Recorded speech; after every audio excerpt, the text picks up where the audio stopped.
Vendre ses produits à l'international, c'est une chose. Se faire payer, eh bien, c'en est une autre. Aujourd'hui, on va décortiquer l'outil qui change vraiment la donne pour les entreprises qui visent le grand export, le crédit export.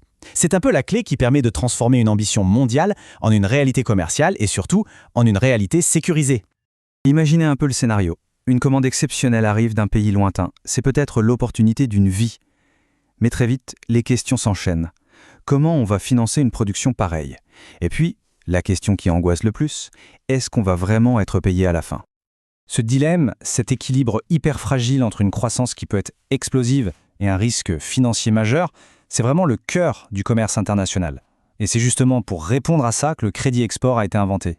Il faut le voir comme un système de soutien, un filet de sécurité pour les entreprises qui osent regarder au-delà de leurs frontières. Alors concrètement, qu'est-ce que c'est? Le crédit export, c'est une sorte de boîte à outils financière vraiment taillée sur mesure. Et son but, il est très simple, faire en sorte qu'une vente à l'autre bout du monde devienne aussi simple et aussi sûre qu'une vente à un voisin.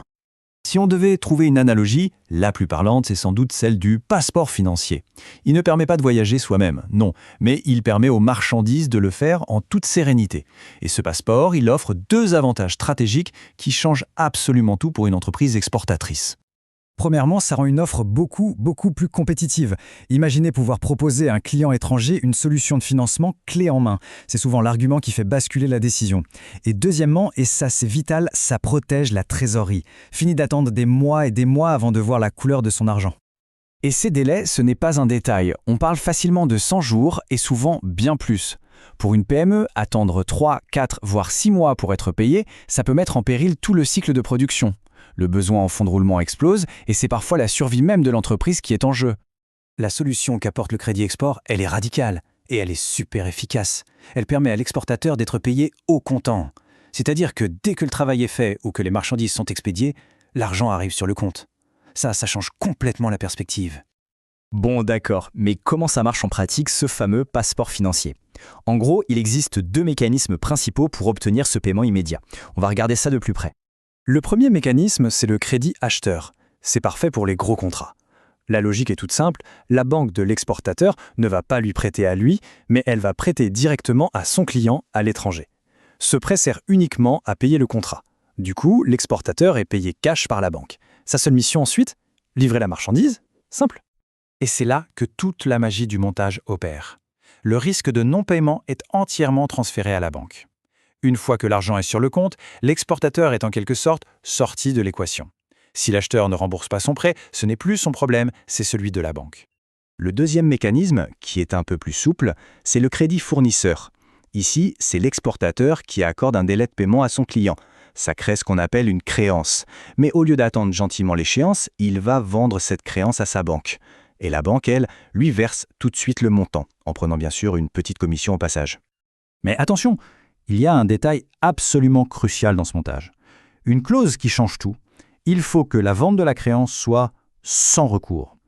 Qu'est-ce que ça veut dire? C'est très simple. Ça signifie que si l'acheteur final ne paye pas, la banque ne peut pas revenir voir l'exportateur pour lui réclamer l'argent. Une fois de plus, le risque est totalement transféré. Alors, si on résume, d'un côté, on a le crédit acheteur. C'est le poids lourd pour les très gros contrats, super sécurisé, mais un peu plus complexe à mettre en place. De l'autre, le crédit fournisseur, plus agile, plus rapide, parfait pour les contrats de taille intermédiaire. Le choix entre les deux va donc vraiment dépendre de la taille et de la nature de la vente. On a bien vu que le risque était transféré aux banques, mais on peut légitimement se demander comment les banques acceptent-elles de prendre de tels risques, surtout quand on vend dans des pays qui peuvent être instables. C'est là qu'intervient tout un écosystème de garantie, un vrai filet de sécurité. D'abord, il faut bien comprendre qu'à l'international, il y a deux grandes familles de risques. Il y a les risques qu'on appelle commerciaux, qui sont directement liés à la santé financière du client. Et puis, il y a les risques politiques, qui sont complètement hors de contrôle. Une guerre, une révolution, une décision du gouvernement local qui bloque les paiements.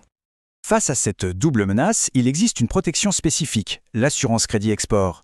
C'est un véritable bouclier qui va couvrir les pertes financières si jamais l'un de ces événements imprévus se produit et empêche le paiement d'arriver.